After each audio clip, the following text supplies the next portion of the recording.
கங்குவா. நம்ம எல்லாருக்கும் தெரியும் இந்த படம் வந்து 2.5 வருட உழைப்பு.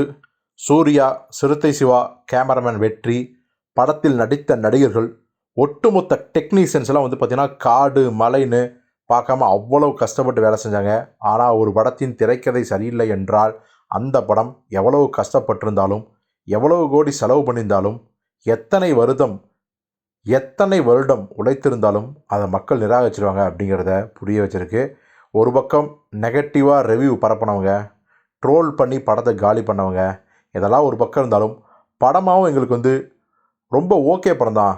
படம் வந்து பார்த்துட்டு சூப்பர் செம, நீங்கள் போய் பாருங்கள் படம் மற்றவங்கள்ட்ட சொல்கிற அளவுக்குலாம் கிடையாது அப்படிங்கிற ரிசல்ட் வந்துச்சு. ஆனாலும் கூட ஓடிடியில் பார்த்தீங்களா ஃப்ளாஷ்பேக் மட்டும் முழு படமாக இருந்தால் நல்லா இருந்திருக்கும் அப்படின்னாங்க. சில பேர் வந்து ஓடிடிலையும் பெருசாக எதிர்பார்த்த அளவுக்கு இல்லை அப்படின்னாங்க. முதல்ல கங்குவா ஒரு புரியாத புதிராகவே இருந்துட்டுருது.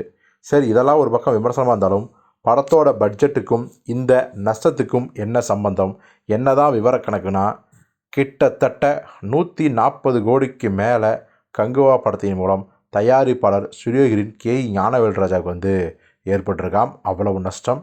இப்போது இந்த நஷ்டத்தை எப்படி சரிகட்ட போகிறார்? தன்னுடைய அடுத்த படங்களோட தயாரிப்பு இருக்குது, அதெல்லாம் ரிலீஸ் ஆகும்போது பஞ்சாயத்து வரும், அப்போ வந்து ஃபேஸ் பண்ண போகிறாரா? இல்லை ஏற்கனவே ஒரு ஐடியா பண்ண மாதிரி இதே ஞானவேல்ராஜாவுக்கு சூர்யா ஒரு படம் பண்ணித்தர போகிறாரு. இப்போது அந்த படம் ரிலீஸ் ஆகும்போது தான் நம்ம டிஸ்ட்ரிபியூட்டர்ஸ், தியேட்டர் ஓனர்ஸ் இவங்கெல்லாம் வந்து பஞ்சாயத்துக்கு வர போகிறாங்களான்னு தெரியல.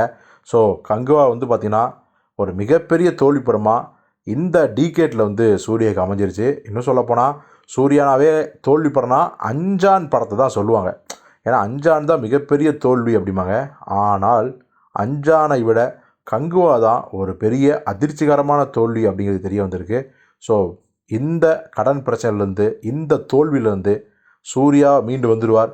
தயாரிப்பாளர் ஸ்டுடியோ ஞானவேல்ராஜா மீண்டு வந்து நல்ல தரமான வெற்றி படத்தை கொடுக்கணும் அப்படிங்கிறது தான் நம்மளுடைய ஆசையும் கூட. ஸோ அது விரைவில் நடக்கணும்னு நம்ம வந்து வேண்டிக்குவோம்.